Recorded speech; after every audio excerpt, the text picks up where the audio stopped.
Vamos a continuar con el otro método, y el otro método es aplicando un divisor de corriente y ley de Ohm. Entonces, recuerden que teníamos el circuito transformado en el dominio de Laplace, y esta es una fuente de corriente. Si observamos detenidamente el circuito, vemos que en este punto y en este punto, de aquí hasta acá, estos tres elementos están en serie. Y como es una fuente de corriente con elementos en serie, pues la corriente de estos elementos es la misma, no nos preocupa. Esta rama que tiene dos elementos en serie está en paralelo a esta rama que tiene tres elementos en serie. Aunque aquí tengo elementos serie, como están en serie la fuente, no intervienen para el cálculo, sino que al momento de llegar la corriente aquí se va a dividir en una y dos ramas. Entonces tenemos que podemos aplicar un divisor de corriente. Y del circuito, siempre que tengamos dos ramas, generalmente se utilizan sus índices con letras, y cuando tenemos más de dos ramas y tenemos un divisor de corriente, utilizamos números. En este caso, como tenemos una y dos ramas en paralelo a la fuente, entonces vamos a usar I su índice A, E y su índice B. Detalle: la dirección de las corrientes no es arbitraria, nos las proporciona la fuente. De nuevo, considerando el sentido convencional de la corriente, que es partiendo del positivo hacia este punto, llegando a este punto la corriente, una sale hacia abajo y otra sale a la derecha con toda esta trayectoria hasta unirse en este punto para volver a salir la misma corriente. Por eso hago todo el recorrido y la trayectoria que lleva. Y entonces ya puedo establecer que del circuito la corriente S solo la tiene esta rama, que es donde me la están pidiendo, y es la corriente IA. Como llevan la misma dirección, pues por eso es que se escribe que la corriente S es igual a la corriente A.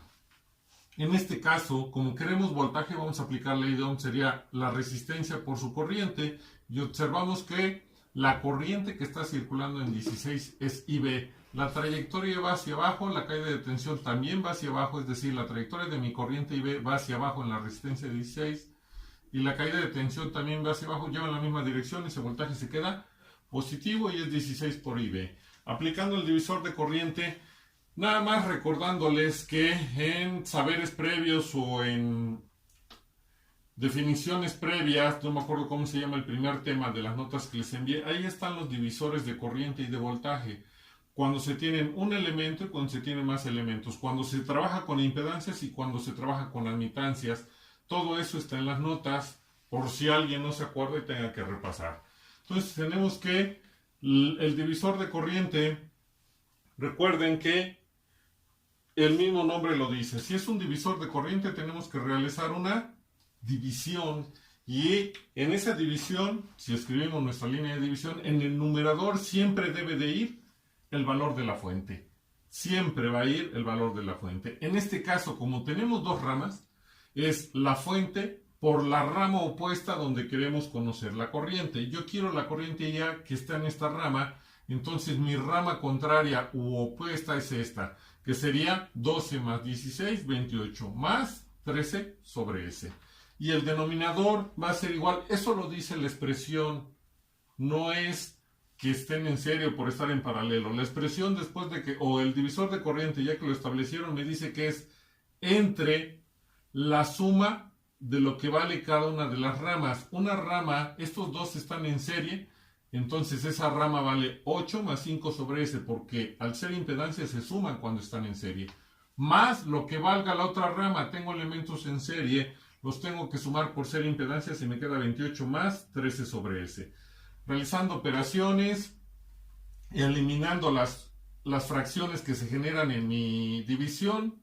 Recuerden que no puedo tener fracciones en el numerador y fracciones en el denominador.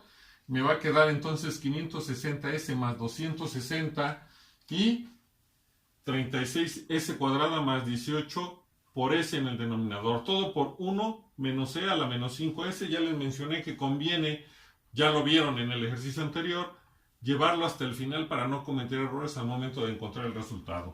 Y entonces la corriente A, recuerden que el coeficiente de la S en el denominador de mayor grado debe de ser 1, entonces hay que dividir tanto el numerador como el denominador, todo entre 36 para que el coeficiente de la S cuadrada sea 1, nos va a quedar en el numerador 15.55.556S más 7.22.222. Y el denominador, como es una expresión de segundo orden, la factorizamos y nos queda S que multiplica S más 0.5. Hay que expandir, eso sería la corriente A. La corriente B, de nuevo, si estoy aplicando divisor de corriente, pues va a ser una división. Mi línea de división, en el numerador siempre va a ir la fuente o el valor de la fuente en este caso. Y ahora lo vamos a multiplicar por la rama opuesta a donde queremos conocer la corriente.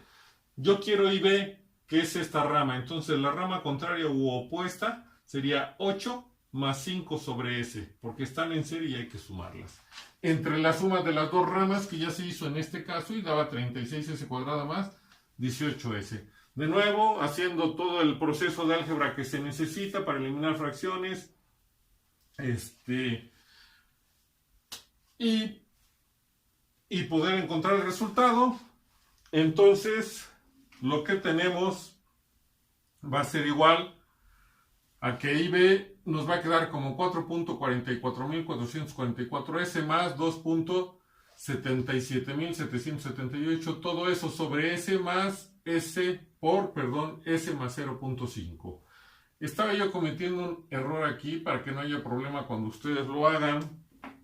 En este caso, lo que nos va a quedar es 36 más 18 sobre S. Lo corrijo para que no haya problema. Ya ahora sí, al realizar todo el álgebra, encontrar que en el denominador vamos a tener que la S cuadrada va a quedar multiplicada por 36 como aquí, ¿sí?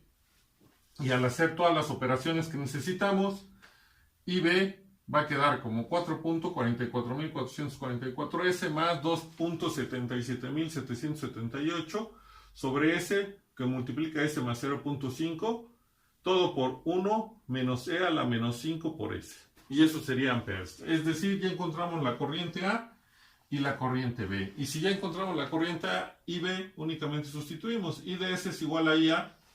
Si ustedes observan o revisan los videos anteriores, o si lo han ido transcribiendo a su libreta o a una libreta, podrán darse cuenta que es exactamente la misma corriente, pero la encontramos mucho más rápido.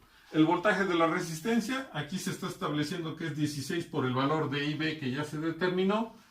Y si revisan el video anterior o ya lo tienen anotado en una libreta, se van a dar cuenta que es exactamente el mismo resultado. Quiere decir que la respuesta va a quedar exactamente igual. No lo voy a hacer porque va a darnos el mismo resultado. Aquí ya lo estamos corroborando. Y si se dan y viendo este proceso, les mencioné que a veces el método lo único que nos va a determinar es la cantidad de tiempo que nos vamos a tardar.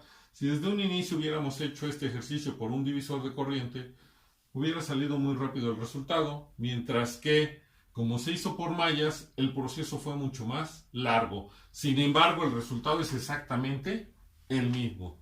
Entonces, con esto estamos corroborando que sin importar el método, el resultado siempre debe ser el mismo, hablando del mismo ejercicio. Si cambiamos de ejercicio, por lógica, tiene que cambiar el resultado. Y con esto estamos terminando el ejercicio o el segundo ejercicio. Detalle, la respuesta que acabamos de obtener es una respuesta forzada. ¿Por qué es una respuesta forzada?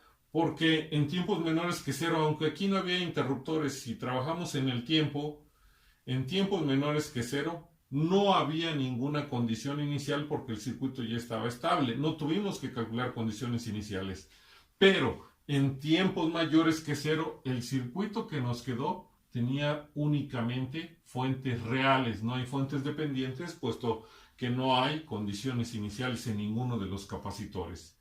Entonces, siempre que tengamos un circuito en el dominio de Laplace donde no obtengamos o no se tenga o las condiciones iniciales del capacitor o de la bobina valgan cero, y en tiempos mayores que cero el circuito que se esté trabajando únicamente contenga fuentes reales, esa respuesta es una respuesta forzada.